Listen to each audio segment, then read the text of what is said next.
Hi, I'm Marty Nemko.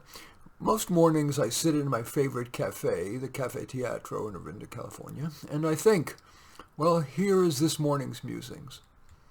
Is peace really the answer?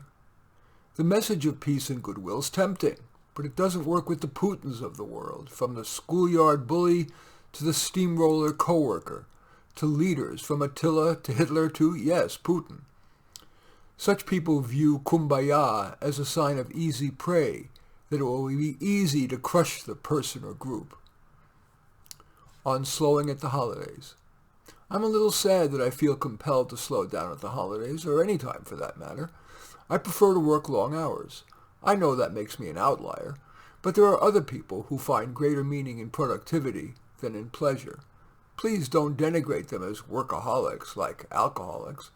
Especially if you claim to celebrate diversity, at least don't disparage people who don't bow to the conventional wisdom, who extol work-life balance, let alone today's common invocation to just be. You're not a human doing, you're a human being.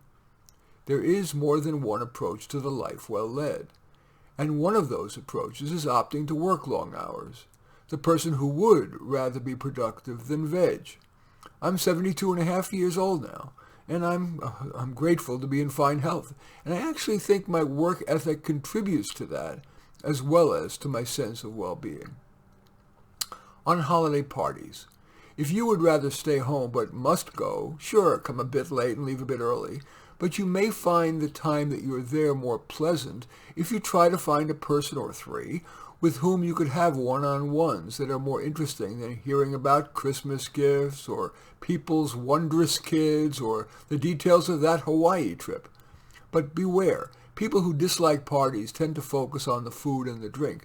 Try not to consume more calories than you'll feel good about in the morning. I gotta admit that's my goal. On presents. Unless the would-be recipient of your gift is poor, consider an alternative to giving a present to people, especially older people. Likely, it's a poor use of your money. They either already have it, don't care for what you get them, and it'll probably be regifted, thrown out, or it'll take up space in an already overcrowded closet. Instead, consider donating in the person's name to a charity that'll likely make good use of the money. But what charity? Today, so-called effective altruism, EA, is hot. The belief that it's most utilitarian to give to the most downtrodden, for example, low-income people in Africa. But my definition of utilitarian is different. What will end up doing the most good for humankind? That, for example, makes it wise to donate to organizations like SENG, S-E-N-G, which helps troubled, intellectually gifted kids live up to their potential. Those kids are thus more likely to develop cures for diseases, develop helpful yet ethical uses of artificial intelligence, and become wiser, more ethical leaders. We sure could use them. On Christmas songs. Christmas songs can be puerile. Holly Jolly Christmas comes to mind, but Silent Night and Holy Night are lovely. On YouTube, I play versions of that on the piano. If you Google Marty Nemko and Silent Night and Holy Night, you'll find them.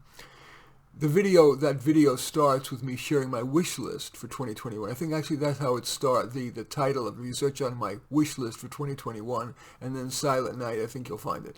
Anyway, but some of that, my wish list is relevant for 2023, but if you just want to hear the music, start at the 5:37 mark, 5:37. On New Year's resolutions. Yeah, we break resolutions, but we're more likely to make progress in life by setting goals, and that's what resolutions are. Sure, we could make resolutions 365 days a year, but we're more likely to make them at the new year. So go forth and make them, even if you end up breaking some or even all. My big resolution for 2023 is to more carefully curate who I discuss issues with.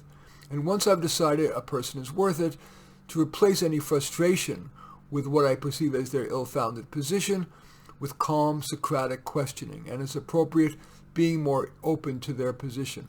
I really hope I can achieve that resolution, but I couldn't swear I will. I'll try, though. And with that, I do wish you a rewarding and, if needed, restorative holiday season. In any event, I do thank you for watching. I'm Marty Nemko. I welcome your thumbs up and accept your thumbs down. I always look forward to your comments and especially like it if you hit the share button below. Share on your social media so that my efforts can have broader impact. And I am flattered if you choose to subscribe to my channel. In any event, I do thank you for watching. I am Marty Nemko.